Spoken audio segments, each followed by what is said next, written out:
What's up, everybody? This is the Kid DC Wrestling back at it again with another video. Happy St. Patrick's Day to all my Irish peeps out there. I'm back again with another double upload. If you haven't seen my WWE Fastlane predictions, I uploaded that crap at like 6 a.m. in the morning. So if you haven't already, go check that out. But I gotta say, man, AEW Dynamite. This was their St. Patrick's Day slam. This was, I guess you could say, a special TV show or something like that. And this show had spoilers. Now, I tried to evade the spoilers. And again, despite there being spoilers, like, knowing MJF's new faction, knowing the winners of these matches, this show was actually pretty good in my opinion. We're not going to waste any time here. We're going to kick off. We had Penta El Zero Miedo taking on Cody Rhodes. I have a lot to say about this match, brother. This match, from a match standpoint, honestly, because the match didn't really last that long, so I can't really give it a match rating. I'd probably say the matchup was meh. It was meh. It wasn't great, but it wasn't bad, like Goldberg bad, but it was meh, I say the least. Now, the problem I had with this match, and I know other people are going to be like, well, they're probably going to follow up on the story. So you have Cody. So Cody has an arm injury, right? Well, shoulder injury, but same thing. And he's selling the injury, right? But Cody, despite having an injury, rolls up Penta and he picks up the win. Now, guaranteed, Penta attacks, Cody after the match. He's getting, more momentum. But you could have had Penta win this match, in my opinion. I think it would have been so much better if Penta just beats the heck out of Cody. Well, not just beat the heck out of Cody, but beat Cody. Especially after that amazing promo Penta did last week and the promo right before the match. It was cool. It was cool. And I also got a question about Penta. Is he a face or is he a heel? Because, 1 week he's a baby face. He's with Death Triangle. He's a baby face. And then the next week he's a heel. It's just is he a baby face or a heel? He's probably a tweener or something like that. But I was not really okay. No, you know what? Screw it. I was not okay with Cody taking the win at all. So we get a backstage segment with the Young Bucks and Don Callis. It's just Don asking them, what happened to you Young Bucks? I want to see the same Young Bucks, that were in New Japan and just were dirty and cocky and arrogant and stuff like that. Okay, so we get a quick squash match between Jade Cargill and Dani Jordan. I gotta say, man, Jade Cargill, this woman is crazy as F. She has potential. In months from now, if they really build her up, if they really put their eggs into Jade Cargill, in my personal opinion, I think she could be someone because I think she has the look. She has the personality. She has it, man. She could literally dominate that division.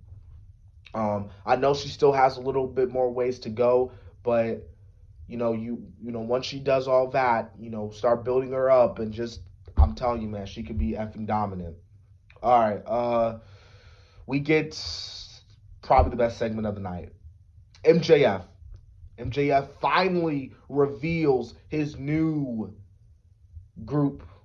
And they are called the Pinnacle.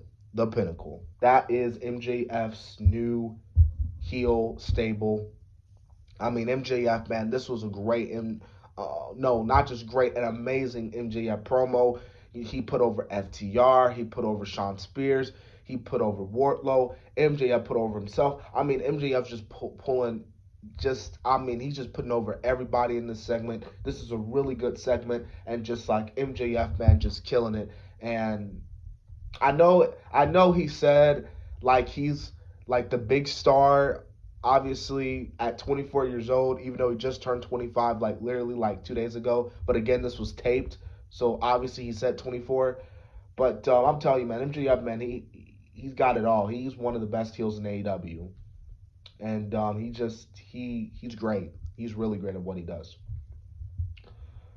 Okay, so we get a 8-man tag team match. We get no, I don't think it was an 8-man tag team match.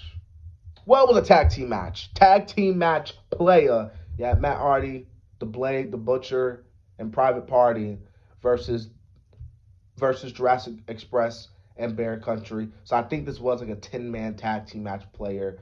Um, to me, this felt like filler to me. It was decent, but like it felt filler to me. Matt, Private Party getting the win.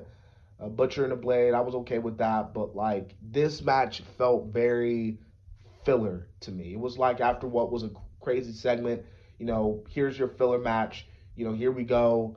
Um, Again, it was meh, but to me, most of the match, it just felt like filler to me. Now, I was happy though that Matt Hardy did, pin and Marco Stunt, which was pretty cool to see. We get a backstage segment with Moxley and Eddie Kingston just talking about how they're going to beat the crap out of the Good Brothers, just joking around, having a good time. Please, AEW, put the tag team titles on Kingston and Moxley. They're truly something. Now, speaking of, well, before we get to the tag team match, actually, we get a backstage segment with Christian Cage. He talks about how he is the workhorse. Sorry for butchering my words there, peeps. The workhorse in professional wrestling. He talks about he came to AEW to submit his legacy, and he even acknowledges that he has to get some wins and stuff like that. And he tells Kenny Omega that he will see him down the road. So great for AEW, great for Christian Cage, knowing that he can't just come in and say, oh, just because I'm Christian, I can get a shot at the AEW title. No, this is still AEW. I still have to build myself up, get me some wins.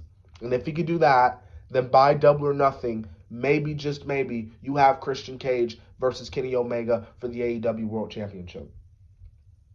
Jon Moxley and Eddie Kingston versus the Good Brothers. I thought this match was pretty good for what it was worth.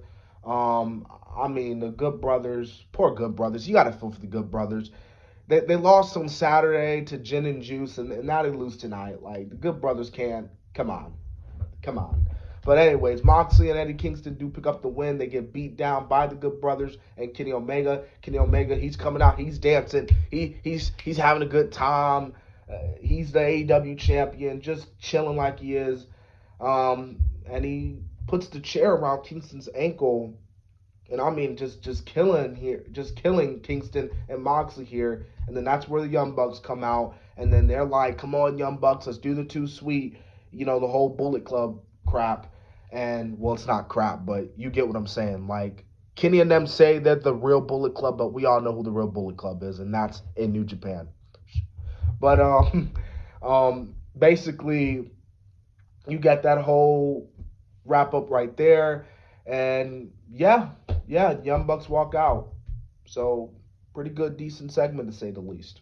Pretty good. And who knows? Maybe in the future we might get Kenny Omega versus Eddie Kingston. I'm okay to see that. All right, so we get Tony Schiavone with Darby Allin and Sting. And then that's where Darby Allin talks about he wants to pay his tribute to the best TNT champion, Brodie Lee. Rest in peace to Brodie Lee.